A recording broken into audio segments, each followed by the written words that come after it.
বিসমিল্লাহির রহমানির রহিম। দর্শক, ডক্টর শফিউল্লাহ প্রধান ফেসবুক এবং ইউটিউব চ্যানেলে রোগীদের প্রশ্ন উত্তর পর্ব 42-এর উত্তর দিচ্ছি। অনেক প্রশ্ন করেছেন ইউটিউব এবং ফেসবুকে, তার মধ্যে যাদের প্রশ্নগুলো কমন সেগুলো নিয়ে আমরা আলোচনা করব। এভাবে আমরা ইনশাল্লাহ আপনাদের 42-43 যতদিন পারি আপনাদের প্রশ্নের উত্তর দিতেই থাকবো। আপনারা যখন প্রশ্ন আহ্বান করব আপনারা সেখানে প্রশ্ন করবেন, ডিটেলস লিখবেন, উত্তর দিয়ে দেবেন ইনশাল্লাহ। প্রথম প্রশ্ন, শাহিন সুলতানা কাকুলি, আপনি লিখেছেন, স্যার আমার ঘাড় ও কোমরের ডিস্কের সমস্যা 1 বছর। সমস্যার জন্য আগে হাঁটতে কষ্ট হতো, চলাফেরা করতে কষ্ট হতো, কাজ করতে পারতাম না, অনেক কাজ করতে পারি না। আপনার এখানে চিকিৎসা দিলে কি আগের মতো সুস্থ হবে? ইনশাল্লাহ। আপনি শত শত রোগীর ভিডিও দেখেন, ইনশাল্লাহ আশা করি আল্লাহ পাক সুস্থ করবেন। আপনি আমাদের যে হোয়াটসঅ্যাপ নাম্বার বা সিরিয়াল দেওয়ার নাম্বারে ফোন দিয়ে একদিন এসে সিরিয়াল দিয়ে এসে আমাদের এখানে দেখায় নেবেন এবং সেই অনুযায়ী দেখে যে চিকিৎসা দেওয়া হয় ইনশাল্লাহ আপনি সুস্থ হয়ে যাবেন। ইমরান হোসেন, আপনি লিখছেন, আসসালামু আলাইকুম স্যার। ওয়ালাইকুম সালাম রহমতুল্লাহ। আমার বয়স 37, দৌড়ালে একটু যেতে পা বশ হয়ে ব্যথা শুরু হয়ে যায়। ফ্লোরে হাঁটু ভেঙে বসলে প্রতিটি পালস স্পষ্ট বুঝতে পারি, মনে হয় রক্ত চলাচল অবস্থা বাধা সৃষ্টি হয় আর ব্যথা হয়, ব্যথায় বেশি সময় বসতে পারি না। হাত দিয়ে কোনো কিছু বেশিক্ষণ ধরে রাখতে বা কোনো কিছু চাপাতেও পারি না। বেশি প্রচণ্ড ব্যথা, অবশ হয়ে যায়। খাবার খেতে দেরি করলে হাত পা কাঁপে, খাবার খাওয়ার পর ধীরে ধীরে স্বাভাবিক হয়। অনেক সময় মাথা ঘুরে, চোখে ঝাপসা দেখি, শরীর দুর্বল লাগে, ব্লাড প্রেশার বেশিরভাগ লো থাকে। আমার এখন কি করা উচিত? অবশ্যই আপনাকে দ্রুত ইনভেস্টিগেশন করতে হবে। আপনার এই যে অবশ হয়ে আসে, হাঁটু ভাঙ্গা বসলে আপনার পালস বুঝতে পারেন না, অবশ অবশ লাগে, অনেক কারণ, বিভিন্ন সমস্যা এটা হতে পারে। বিভিন্ন পরীক্ষা নিরীক্ষার মাধ্যমে এটাকে রোগটা নির্ণয় করে সেই অনুযায়ী আপনাকে যদি চিকিৎসা দেওয়া যায় এবং এমডিটি অ্যাপ্রোচে ইনশাল্লাহ আপনি ভালো হয়ে যাবেন। তারপরে লেখছেন, পরের আইডি হচ্ছে দিমার25। এই আইডি থেকে আপনি লিখছেন, আসসালামু আলাইকুম স্যার। ওয়ালাইকুম সালাম রহমতুল্লাহ। আমার বয়স 23 বছর। আমার দীর্ঘ 9 মাস যাবৎ কোমরে বাম পাশে ব্যথা। অর্থোপেডিক্স ডাক্তার দেখিয়েছি। এক ডাক্তার বলে কোমরে L5S1 হাড়ে এখানে লেগে আছে, ওষুধ দেয়, খেয়েছি, কমে, কিন্তু অন্য ডাক্তার দেখিয়েছি, ডাক্তার এক্সরে রিপোর্ট দেখে লেখে পার্শিয়াল স্যাক্রালাইজেশন L5S1 এবং ওষুধ খেয়ে ভালো হচ্ছে না। এক্ষেত্রে আমার কি হতে পারে আপনি একটু বলবেন। এই দুইজন ডাক্তারের কাগজপত্র সহ দ্রুত সিরিয়াল দিয়ে এসে আমাকে সরাসরি দেখিয়ে নেবেন। সেই অনুযায়ী আপনার কি হয়েছে আমি বলে দিব, ওইভাবে চিকিৎসা নিলে ইনশাল্লাহ ভালো হয়ে যাবেন। আমার ইউটিউব এবং ফেসবুকে নিয়মিত ভিডিওগুলো দেখবেন, রুগীদের রিভিউগুলো দেখবেন, কার কি রোগ হয়েছিল রুগীরা নিজেদের মুখেই বলে, ওভাবে ওনাদের ওই ভিডিওগুলো দেখলেই বুঝে ফেলবেন যে আপনার কি রোগ হয়েছে বা কোথায় যেতে হবে। এভাবে আপনি এক সময় সিরিয়াল দিয়ে এসে দেখিয়ে নেবেন। নুসরাত জাহান, আপনি লিখছেন, স্যার আমার নাম নুসরাত, বয়স 23, ওজন 44, পেশা ছাত্রী। 8 মাস আগে একটা ভারী জিনিস তুলতে ঘাড়, মেরুদণ্ড, বুকের হাড়ে ব্যথা হয়, এখন কি করব? 8 মাস তো অনেক দিন হয়ে গিয়েছে, আপনাকে এখন অ্যাডভান্স এমডিটি ট্রিটমেন্টে যেতে হবে। অনেক ক্ষেত্রে থেরাপি কাজ করে না, এক্ষেত্রে কিছুদিন ওষুধ অনেক সময় লাগতে পারে, কিন্তু আপনাকে এমডিটি অ্যাপ্রোচে চিকিৎসা নিতে হবে। আপনি একদিন সিরিয়াল দিয়ে চলে আসবেন। আপনি আমার ইউটিউব ফেসবুকে গিয়ে ঘাড় ব্যথা, কোমর ব্যথা, মেরুদণ্ডের ব্যথার ভিডিওগুলো দেখবেন, নিয়মগুলো মেনে চলবেন, আপাতত ভারী কাজ করবেন না, সাবধানে কাজ করবেন। হ্যাঁ, ইনশাল্লাহ আশা করি উপকার হবে।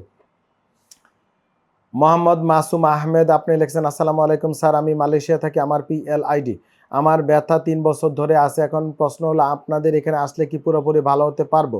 আর আমার ব্যথা কোমরে, পিঠে, ঘাড়ে অনেক জায়গায় ব্যথা করে মাঝে মাঝে, আর চিকিৎসা করার পর আমি ভারী কাজ করতে পারবো কিনা একটু জানাবেন। আমার নাম মাসুম আহমেদ, বাসা নরসিংদী জেলা। এবং মালয়েশিয়ার রুগীদের ব্যথা, বেদনা, প্যারালাইসিস হইলে সবার আগে ডিপিআরসিতে আসে।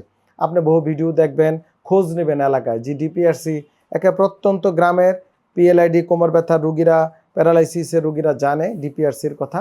তো আপনি ইনশাল্লাহ সময় করে সিরিয়াল দিয়ে এসে চিকিৎসা নেবেন। প্রয়োজন আপনাকে হয়তো ভর্তি থাকতে হইতে পারে 20-25 দিন, আপনি ওভাবে আসবেন, আশা করি ইনশাল্লাহ আপনি উপকৃত হবেন। আপনি আমার ইউটিউব ফেসবুকে PLIDর ভিডিওগুলো দেখে নিয়মগুলো মানবেন এবং ওইভাবে ব্যায়াম করবেন। তারপরে আইডি মোহাম্মদ শাহ আলম শাওন, আপনি লিখেছেন, আসসালামু আলাইকুম। ওয়ালাইকুম সালাম রহমতুল্লাহ। বয়স 36, আমার হিপ জয়েন্টে ব্যথা 1 বছর থেকে। হাসপাতাল কোন একজন ডাক্তারের নাম বলছেন, আমি নাম বলবো না, ওনাকে দেখাইছেন, ওষুধ সেবন করছি, ভালো হচ্ছে না, পরামর্শ দিবেন। তো হিপ জয়েন্টের ব্যথার জন্য আর অন্য কোথাও যাওয়ার তো কিছু নাই, সোজা ডিপিআরসিতে সিরিয়াল দিয়ে সকল কাগজপত্র সহ এসে চিকিৎসা করবেন। বয়স কম হলে অপারেশন করব না, বয়স 50-এর উপর হলে অপারেশনের আমরা হয়তো কার কাছে করতে হবে, কীভাবে করতে হবে, এটা আমরা পরামর্শ দিয়ে দেবো ইনশাল্লাহ। তো এটা নিয়ে তো নতুন কিছু বলার কিছু নাই। শাহ আলম সাহেব, আপনি ভিডিওগুলো দেখবেন এবং হিপ জয়েন্টের যে ব্যায়ামগুলো আমার ইউটিউবে দেওয়া আছে এগুলো আপনার জন্য প্রযোজ্য, নিয়মিত করবেন, নিয়মগুলো মেনে চলবেন। মোহাম্মদ সুমন এই আইডি থেকে আপনি লিখছেন, আসসালামু আলাইকুম। ওয়ালাইকুম সালাম রহমতুল্লাহ। রুগী আমার মা, মায়ের মেরুদণ্ডের হাড় ক্ষয়, আমার মায়ের অনেক সমস্যা পুরাতন, এখন আমার মার বয়স 60 বছর, মাকে অনেক ডাক্তার কাছ থেকে দেখিয়েছি, কোনো প্রতিকার পাইনি, এখন আপনার কাছে কি আসবো স্যার, বা প্রতিকার পাবেন কিনা এটা জানতে চাইছেন।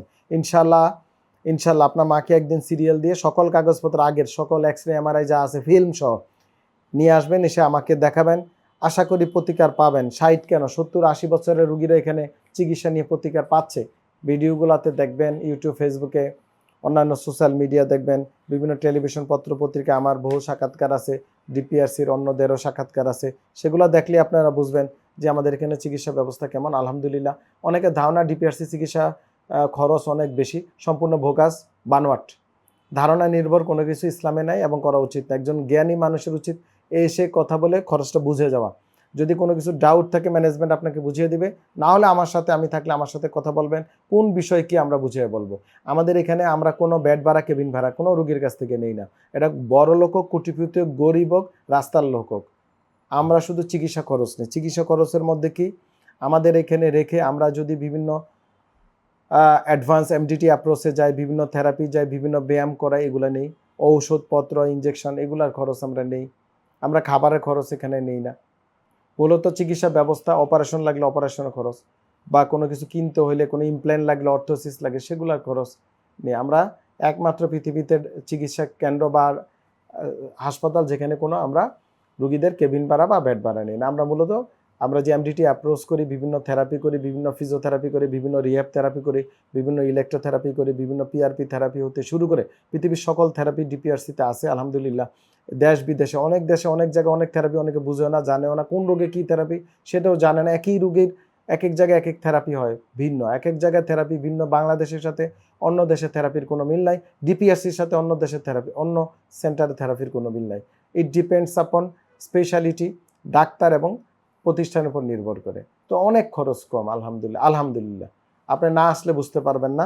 সবাই ভালো থাকবেন। অনেক প্রশ্ন ছিল, আর নিতে পারি না, ভিডিও বড় হয়ে যায়। পরবর্তী পর্ব আমরা যখন আহ্বান করব 43, সেই সময় আপনারা প্রশ্ন করবেন বাকিরা। ভালো থাকবেন। আসসালামু আলাইকুম রহমতুল্লাহ বারাকাতুহু। ডিপিআরস লিমিটেড, আস্থা, বিশ্বাস ও নির্ভরতায় অবিচল।